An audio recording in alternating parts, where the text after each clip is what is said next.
Hello, my name is Obsidiman, and this is my comprehensive Interstellar Rift tutorial, the series providing knowledge of every facet of the game. In this episode, we'll see how to make manufactured resources and many different tools using the assembler and the 3D printer.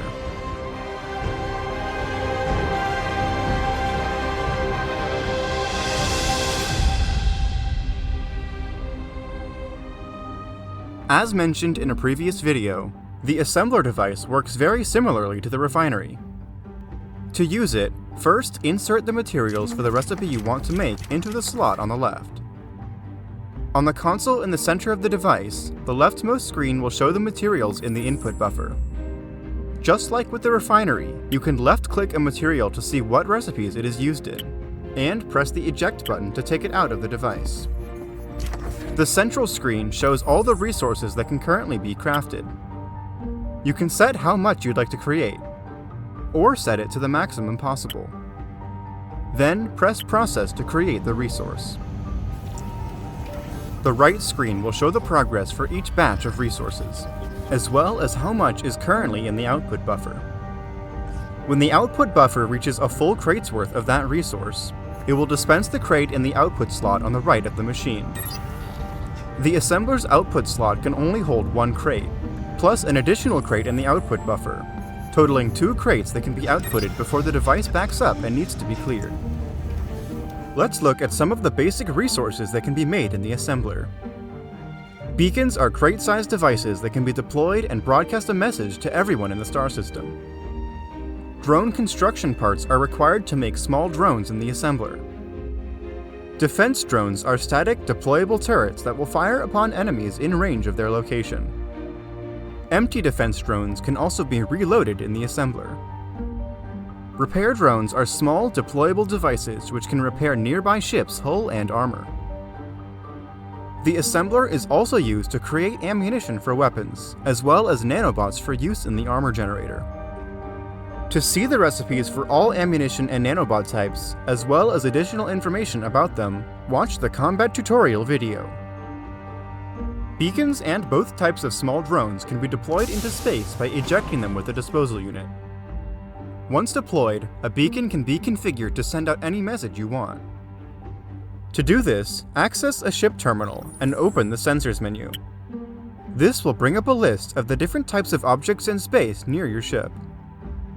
Choose the beacon option on the list, then select the beacon you deployed. You can then enter any message into the text box, and that message will be displayed when hovering over the beacon in the flight HUD.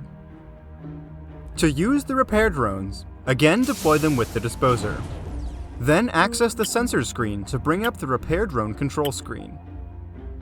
Repair drones can hold 3 crates worth of iron in them, which is consumed when repairing a ship, and you can see the current amount of iron in the bottom right panel. To fill the drone, eject some iron into space. Then press Find Iron at the bottom of the screen. The drone will search for nearby crates of iron in space, and collect them into its storage. You can then select a ship from the list, and tell the drone to either repair the ship, or follow the ship if it moves. You can retrieve both small drone types and beacons using a salvaging device. Make sure the ship is within range of the beacon or drone, then select the object you want to retrieve from the salvager screen. The collected resources will come out on the left side of the device. The salvager can also recover resource crates that have been ejected using a disposal unit. If a defense drone has fired any ammo, the salvager will give back the empty drone and the remaining ammunition separately. The empty drone can then be reloaded with the assembler and redeployed. The 3D printer is used to create the different craftable tool items in the game.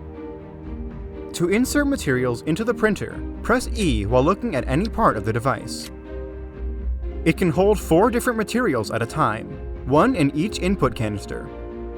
Each canister can hold up to 50 units of a resource at a time. The screen in the middle of the device shows the fill level of each canister, and lets you eject the contents of any of them.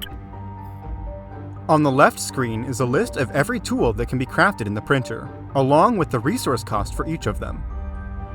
Select an item from the list, then press Create, and the printer will begin printing the item. The small screen just to the right of the two main screens shows the current printing progress. Once it reaches 100%, the window to the printing compartment will open up, and you can take the item by looking at it and pressing E. These are some of the basic tools that can be made in the printer. Food cartridges, which are made from the biomatter of skrill, are used to recover health if your character takes damage.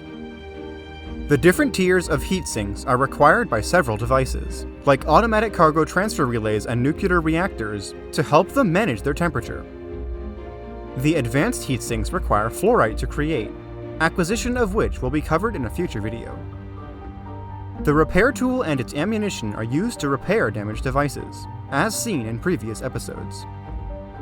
Likewise, the Flamex tool and Flamex liquipods are used to extinguish fires. Flamex tools can also be loaded with Rad-X to deal with irradiated rooms, which will be covered further in the video about nuclear power and radiation. The recipes for combat-related items, like chipsets and personal weapons, can be found in the episode about player versus player combat. Hazard protection armor can be worn to protect your character from environmental threats, such as fires or extreme temperatures. It can be equipped in the same way as the defensive body armor.